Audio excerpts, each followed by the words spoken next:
Hello and welcome to the latest episode of the Rocker Dog Podcast, the one and only podcast that talks to musicians about their dogs and the positive aspects they bring to our lives.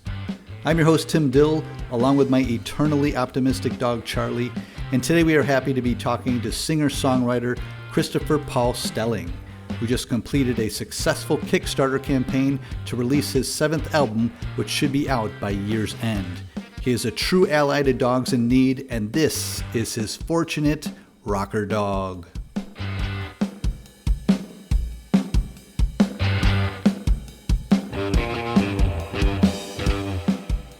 My dog is Opie, aka Opie, aka Opie Boogie.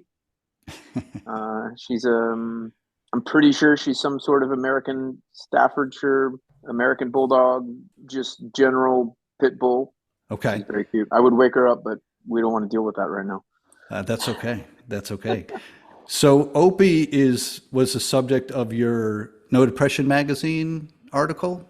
Yeah. There was a Hillary, the editor there, knew the story of Opie and asked me to write a little. She was doing a story on musicians, much like this. She was doing a story on musicians and their dogs. Pandemic pets. Okay. Opie was not necessarily a pandemic pet, but basically I was playing my first show back in April of 21. It was an outdoor festival in Waverly, Alabama, at a place called the Standard Deluxe, which is a great venue. I was playing that day and we had a great show. It was very strange because it hadn't been any playing in over a year, and I, for many years, did a couple hundred shows a year. Mm-hmm. So it was very strange also to come back to playing in the middle of the day and outside.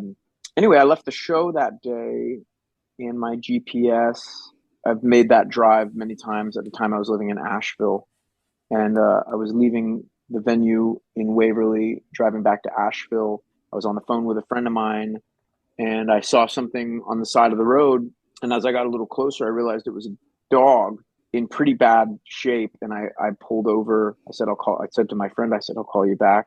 I pulled over and there was this, when you see a dog that's just been abused to the point of being so like dying, mm-hmm. It's, it never really leaves you. Unfortunately, I've seen that more than I care to like even think about. So I pulled over and I kind of called to the dog, and the dog, she ran over. At the time I had another dog, Ida. That's a longer story I'll get into, but because of that, I had a bowl and a couple gallons of water and a bed. And so I grabbed the bowl and the water and I offered the dog some water, and I opened the sliding door of my van and the dog just jumped in, and she was so freaked out. I can send you some photos of the day. If you scroll back on my Instagram, you can see some of the photos from the first photo I took of her and the day I found her. But when she jumped in the van, I hadn't really had a chance to like look her over yet, but she was covered in scars. She was covered in blood. Her paws were just ground down. I mean, she had been it seemed like she'd been running up and down this road for a while looking for help. And I mean, her paws were ground. The pads were gone and you could see the bone, and they were like pitted from dehydration, from malnourishment, and this disgusting, stinky blood and shit covered dog. Just, I just closed the van door and I said, I got to get you out of here. And she crawled into my lap. And I drove home. I just didn't know what else to do. I stopped at an Ace Hardware I found her in Opelika, Alabama, outside of Waverly. And the funny thing is, I mentioned I'd done this drive so many times from Waverly to Asheville. And that day in particular, the GPS just took me a completely different way. It took me this weird back road through the middle of nowhere. Wow. And usually I would have gotten on the highway right there, and it was a beautiful day. It was still daylight. So I was like, yeah, I'll take the scenic route. And I'm glad I did. And now just that one random occurrence has kind of changed my everyday life. That's crazy. So So I took her to Ace. I went to Ace Hardware. I just bought like a bunch of, I've done this with other dogs in the past. I know how to feed a malnourished dog. I know how to feed a starved dog. I got some wet food. I fed her slowly, got her some water, and just brought her home and covered her in a blanket. Brought her in the front door, and my other dog at the time was freaking out. I just took her straight to the bathtub and just washed her. And those horrible pitted paws were just, you didn't really realize the extent of the injuries because they were just full of dirt. Yeah. Ugh. And the next day we had been planning on going to Florida to visit my parents, and we brought the dog with us, and she just kind of convalesced for that week. Got her out in the sun, took her to the vet immediately, got her on some fluids, waited a couple weeks for the first round of shots. I suspect she had been a bait dog because of the scarring. A bait dog meaning somebody that fights dogs. When they get a more timid dog that won't fight, they tend to use them to teach other dogs to fight. Okay. So they tie them up and they sick other dogs on them. Jeez. And because she had bite marks all over her. Was she And fearful of Ida upon no, seeing another dog? no, she wasn't. I mean, but also there's this thing about this dog that I just think she couldn't really be broken in that way. Mm-hmm. I mean, I don't know, but they're bite marks. Yeah. They're bite marks. That's just what it is. Maybe she was so small. I mean, she was only probably 3 or 4 months old at the time. I think she had escaped. You try to create this story to fill in the blanks. Yeah. I'm a writer. I'm a creative person. That's what I do. I Yep. fill in the blanks. It's silly to do so because I don't know what her situation is. All I know is it was bad. Yeah. And, but It's yeah, such a shame, but so lucky that she found you. So lucky the GPS put yeah, you on a different route. I mean, I speak to a wow. number of artists who kind of have this spiritual side to them. Do you have a spiritual side not that it was literally meant to be or God given, but is there something about how the universe brought you together, or it just happens to be happenstance?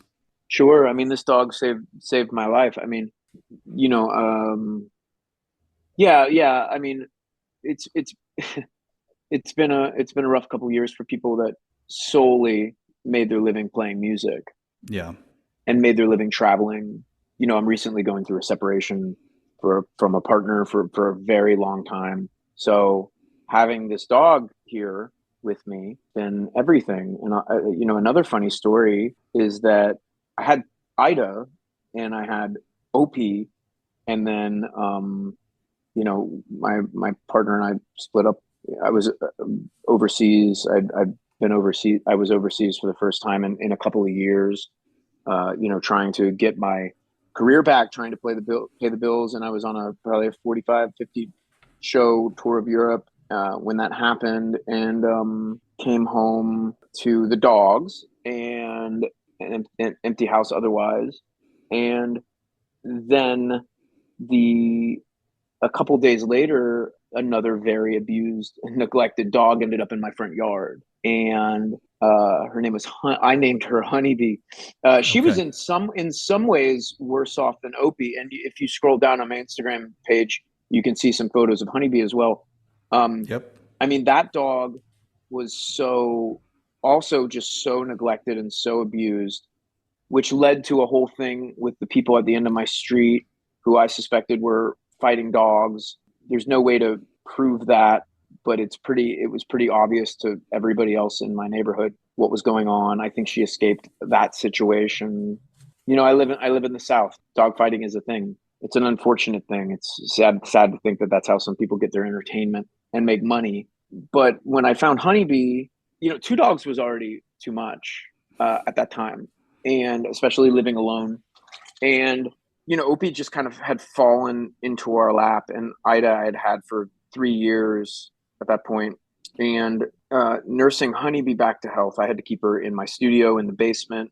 I kept her separated from the other dogs for a while in case she had parvo. There's a lot of things you need to Yeah. consider when you're taking on a neglected dog. And I in this case, got her involved in Lifeline, which is the local, I guess it's like a not-for-profit. The city of Atlanta has basically turned over its animal services to a third party. Okay. Who do everything they can.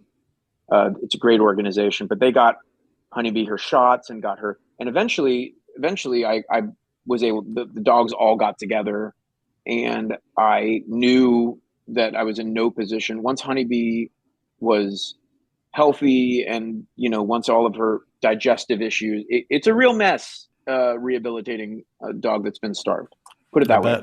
It's a real mess. And once I got her healthy, I was able to like put out the word using social media, and I got like Stand Up for Pits, Lifeline, Friends of the Forlorn, which is a Georgia-based animal rescue group. A lot of people pitched in. One of the nice things about being a musician and having built up a small social media following for many years is, you're really surprised when you put out the word how many people can come to help. Yeah.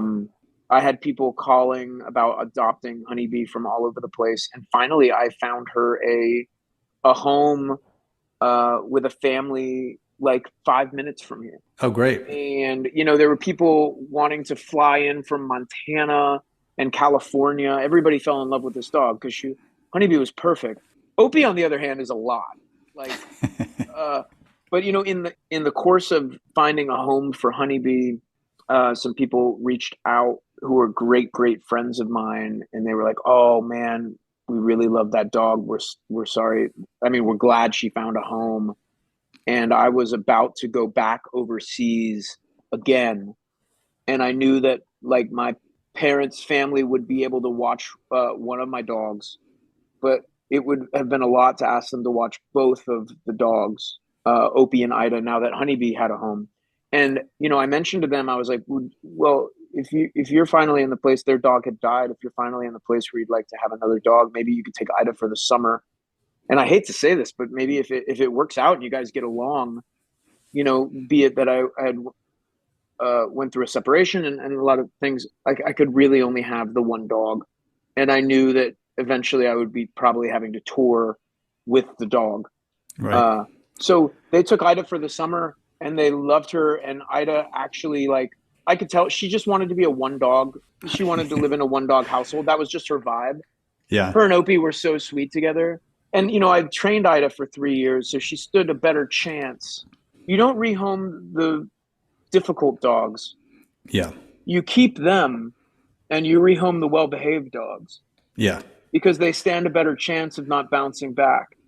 For and sure. it broke my heart, but Ida's living in a beautiful, like, turn of the century palatial estate in Newport, Rhode Island. Oh, nice. Very nice. Living the best life.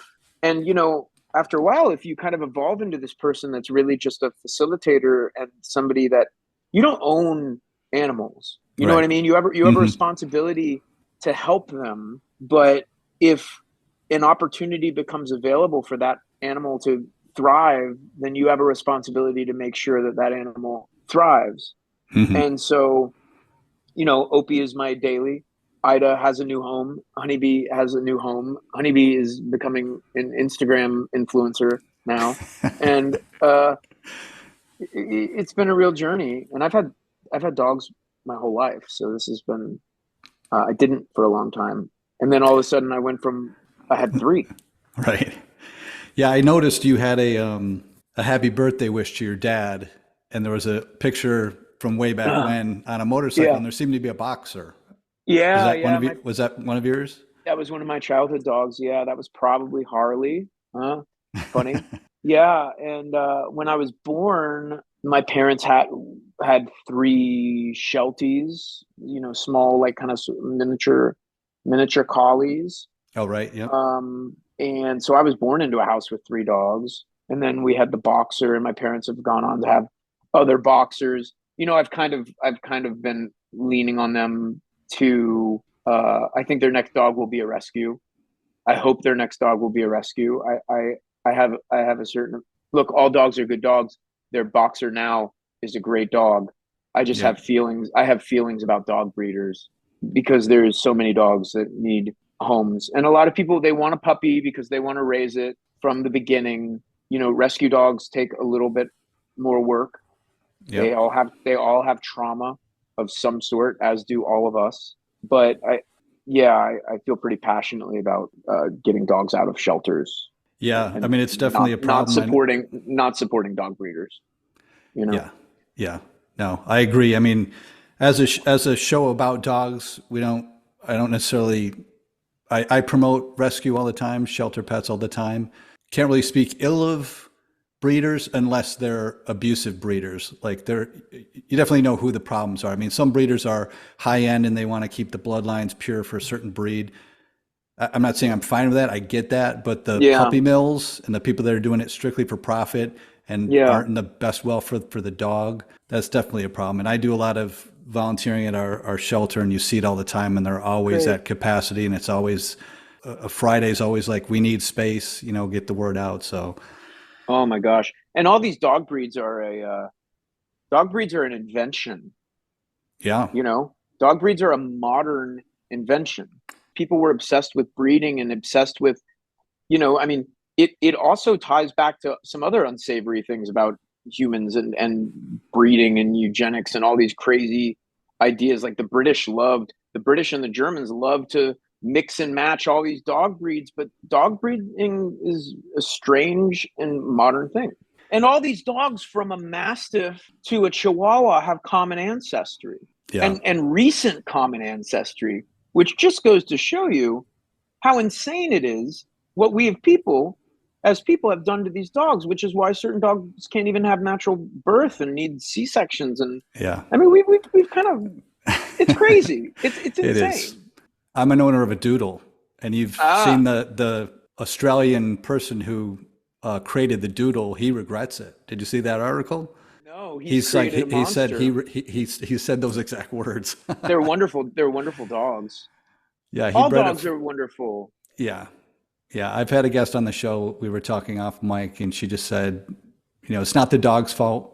Wherever you get the dog, love the dog, but it's man-made problems. No, once you have the dog, you have a responsibility to care for the dog. Period.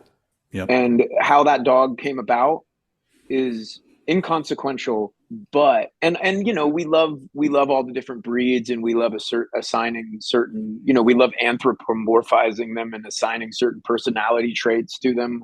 Yeah. I mean, there's no such thing as a pit bull. Yeah. It encompasses, many, many, many different types of dogs.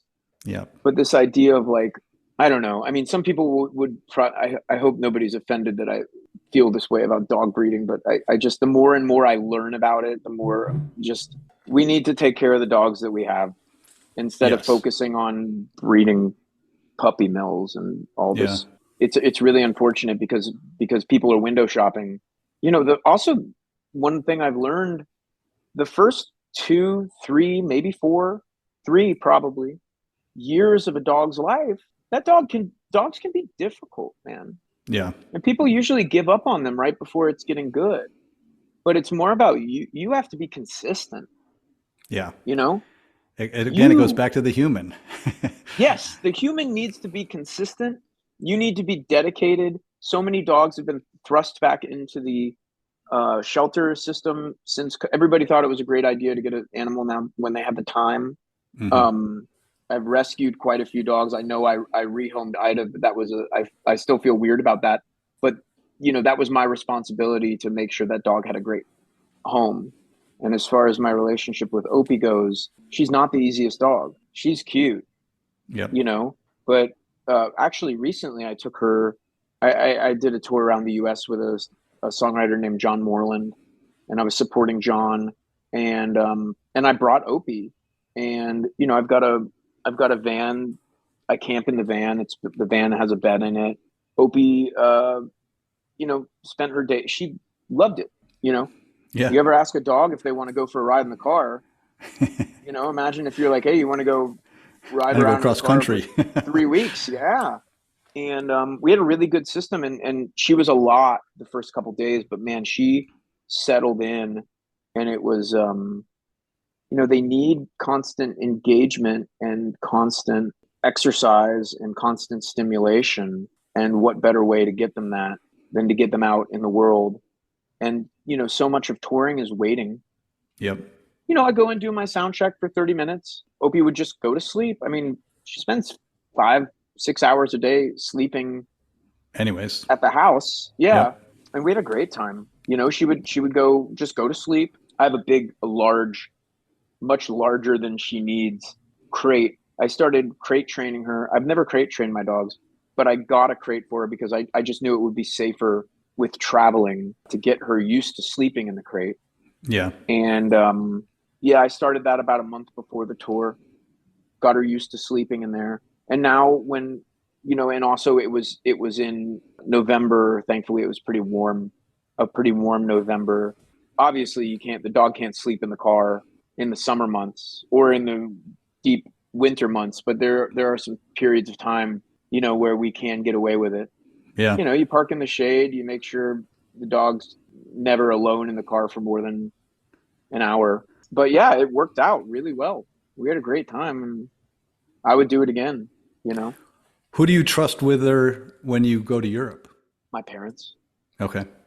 My parents. Well, I mean, the first time I had a longtime partner, so we managed that between the two of us. Now in single dad mode, it's different. And that's another thing that happens to pets, by the way. Families evolve Yeah. and change, and sometimes dogs, much like children, get caught in the crossfires of that. Yeah. And was there any doubt of who was going to get the dogs in your relationship? No, absolutely not. No doubt. No doubt. I'm not saying that animals played a part in that, but some people don't want to have pets. And is there? Sorry to interrupt. Is there a cat in the equation? Because I did see cats on your Instagram, and I went to your ex's Instagram too. Did she get the cat? No, I have the cat. I have okay, you've got the cat. Okay. Yeah, I got the cat. I got. And everyone gets along in terms of cats and dogs. Oh yeah, absolutely. Everybody's great. Everybody's great. Dogs are great. Cats are great. With your travels with the dog and the fact that you've really been dealing with 3 pit bull type dogs, a much maligned breed, to your point, they all get lumped into this big, bad, large category that people fear and misrepresent. Did you see any of that firsthand? Did you see fear? I mean, would you be walking a dog and see people kind of cross the street, or did you have any experience whatsoever with the negativity of having a pit bull at any one time? Sure, absolutely. How so? How did it manifest itself? I mean, sometimes even just walking around, yes, people will be afraid. Maybe people have had bad experience. Look, I'm not. People are right to be cautious around dogs because they don't know the way that humans have treated them. Right. But that's true. But they should be cautious around all dogs, not just mean-looking dogs or larger dogs. To your point, like I think every dog has to be dealt with on an individual basis, and equally. Fact check me, but I believe golden retrievers bite more people every year than any other breed of dog. Yeah. The whole pit bull thing. I think at some point pit bulls were like the America's dog. Mm-hmm. At some point something happened. I'm sure somebody's done the research. At some point something happened and it became a maligned breed of dog. I don't know what it was. I'm sure it's a well-documented story. Yeah. When you say, like, have I had any experiences? Sometimes I'll be walking the dog and people will approach me and ask if she's fixed. Mm-hmm. And you have to be really careful not to assume that everybody that's interested in breeding pit bulls, not all of those people are fighting dogs. Some people really love pit bulls and they get really into pit bulls, and you have to be really careful. Like you find that a lot of people in the rescue community have just been traumatized by what they've seen. Yeah. And so every person, starts looking like a villain or a dog abuser. There are people that for instance, like my mom, if she sees a dog tied up in the front yard, she will go back and make sure an hour later that dog is not tied up in the front yard. You know what I mean? And she will die on that hill and call animal control. Like she watches out for the dogs in her neighborhood. Yeah. And Yep. you have to. So do I. I mean, I inherited that from her. I mean, I kept an eye on, when Honeybee escaped from a place here in the neighborhood, I kept an eye on that situation. When you see people driving around in rental trucks and washing out multiple dog cages, and you start hearing things in the woods at night, like all of a sudden it's like everybody starts looking like they're fighting dogs. And you Yeah. have to be really careful you don't want to get paranoid. Yeah. And here But you you are also, walking a dog with bite marks, scars all over its body. So it's, are people projecting on you like yeah, you're the bad sometimes guy? maybe, oh my God, I haven't even thought about that. No. But who knows? I mean, like when this was going on, I wasn't just making this up. I mean, these guys had a malnourished, starved dog chained to a lawnmower. It was Hmm. bad. It was bad. And then finally, my neighbor and I were able to get them to relinquish the dogs on the property to us. And what you'll usually see, much like all of the screwed up things in patriarchal society, is that the male dogs are usually kept inside and very well cared for, and the female dogs are chained up to trees in the backyard and used as like some crazy Handmaid's Tale-esque dystopian nightmare of animal breeding. I mean, it's crazy, and it's hard not to be traumatized by what you've seen. Yeah. Well, it sounds like your dogs have been very resilient. I mean, I was going to comment Mm, on how well written Honeybee's post was when you were seeking that she'd be yeah, available for adoption, and that right. how lovable she was and how ready she was for a belly rub. Because my sister's you were almost describing her. She's a pit bull advocate, and she's always, Mm, calling animal control on people who are abusing their dogs. And her dogs are just love bugs. They just want to be across your lap and scratched. yeah, And I know, again, I'm generalizing, so not every dog's like that, but that it just, I see a side of that breed that I think a lot of people never realized how lovable they are. And I know a lot of people that are pit bull owners that say the same thing. They're just very affectionate dogs, very loyal dogs, and, very yeah. gentle souls. And if they're not, they've probably been, They've been, extremely traumatized. But people have also bred dogs for aggression, yeah, but there's something about the soul of a pit bull dog that I don't think that they can be like I just don't think that they naturally have that. Now I've seen other breeds of dogs that see what's the little Japanese dog that are very aggressive, Shinu Ibu. What are those dogs I called? don't know.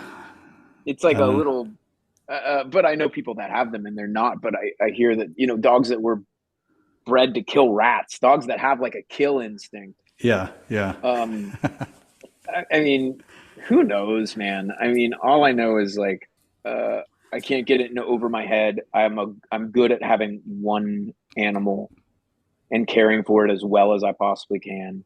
Yeah. And if I see an animal that needs help, I'll do everything I can to help it. But I'm not going to get into a situation where I try to save all the dogs in the world, Yeah, because yeah, I could easily become that guy yeah, where my life was overrun by every rescue dog in the greater Southeast. yeah. No, I think everyone feels that way, but luckily most people realize if everyone does a little bit, then the greater whole will work better. Yeah, Well, listen, yeah, I wrap up every show with what I call the zoomies, and that's just yeah. 5 quick questions, mostly frivolous, but let's Let's party. wind through those. Yeah, First question is, do you kiss Opie on the mouth? absolutely, 100%. Great answer. Second question, which I know a little bit of the answer because you just gave a little bit away, but has Opie licked anyone, I say famous, but a fellow musician, a headliner, someone well known, someone with a blue check next to their name on Instagram? Oh yeah, 100%. I play with the artist and musician Lonnie Holly. She was just at his painting studio the other day. We were visiting Joe Mentor, a very well-known Southern artist in Birmingham the other day. She's been on tour with John Moreland. Has she met Ben Harper? That was Ida. best thing is they don't care how many Instagram followers you have, dogs. Yeah. They don't, it's all unconditional. Yeah, they're not trying to maneuver or buddy up. They're not interested in networking. Everybody has equal value. Yeah, it's nice to hear from the. It's refreshing. From the sound man to the headliner to the, hired gun to the. All are equal. The bartender. I like that. Question 3 is, if you can give Opie a theme song or walk-up music, what would it be? Oh man, jeez. What kind of personifies her or captures her essence? Even though only the chorus is relevant, sometimes I sing Nick Cave's "There She Goes, My Beautiful World" to her. Nice. Even though the song is, even though the verses goes meander. dark. But yeah, I love that song for her. Okay. Question 4 is, do you use a dog voice to speak to her or give her a dog voice? What is that? Give her a dog voice, as in like do I anthropomorphize her and say, oh, she's like blah blah blah, like that? Yeah. Do you speak for her or speak her thoughts for her? Or Totally. The other way the question is, how do you speak to her? Do you use a cutesy voice? Absolutely. 100%, both ways. I do all of the things. And sometimes I speak to her like I'm speaking to you. I mean, Yeah. sometimes I am very matter of fact. I do my best not to raise my voice. Sometimes I have to, sometimes I have to get her attention because she's, Sure. But yeah. And last but not least, is there a dog organization you want to give a shout out to? It could be a shelter, it could be a groomer, it could be a walker, anything you want. Yeah, absolutely. Lifeline, Lifeline Animal Rescue. See what I did? I poked the bear. That's all right. Lifeline Animal Rescue in Atlanta, Georgia, was very helpful with Honeybee. The Asheville, North Carolina ASPCA was great with Ida. But more importantly, if you're interested in pit bulls and pit bull advocacy, the Stand Up for Pits organization is awesome and full of resources, and friends for the forlorn, also Georgia based. Gosh, there's so many, and they're all great people. That's what's fun about it. You don't meet a lot of jerks in the animal Well, world. as we're getting at, the more we need more resources, the more the better. The better for our dogs. And everyone else.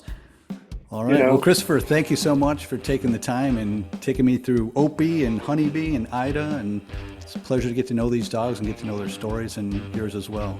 Oh, man. Well, thanks so much for doing this. And thanks for giving people an opportunity to talk about their pets. It's been my pleasure. And thank you. I appreciate that. Awesome. Thank you. All right. Take care. All right. Bye-bye.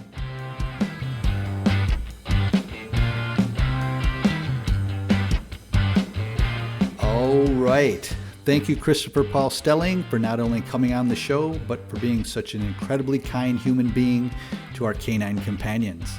The dog organizations Christopher chose to shout out were the Lifeline Animal Project, the largest animal welfare organization in Georgia, whose mission is ending the shelter euthanasia of healthy and treatable animals. To learn more on adopting, fostering, volunteering, or donating, visit lifelineanimal.org. The Asheville ASPCA, which is part of the ASPCA Spay-Neuter Alliance, offers high-quality, low-cost spay-neutering services to the communities of Western North Carolina. Visit aspca.org to book an appointment. Friends of the Forlorn, who promote responsible pit bull ownership, provide breed education, combat pet overpopulation, fight unfair legislation, and find qualified homes for sound pit bull type dogs and other dogs in need in Georgia. To get involved, go to friendsoftheforlorn.org. Lastly, there's Stand Up for Pits, who are dedicated to saving lives and ending the abuse and discrimination of pit bull type dogs through live events, funds, education, and advocacy. Visit standupforpits.us to learn how you can help. Thank you for supporting the podcast. Please tell your dog and music-loving friends we exist, and to not only listen to the show, but engage with us on Instagram at Rocker Dog Podcast, where you'll find pictures and video clips of our guests and their dogs. Be sure to hit subscribe to the show so a new episode awaits you every Friday, like the one we have lined up next with a Doberman-loving DJ/keyboardist. It's one you don't want to miss. All right, I'm all barked out. We'll see you next week, everybody.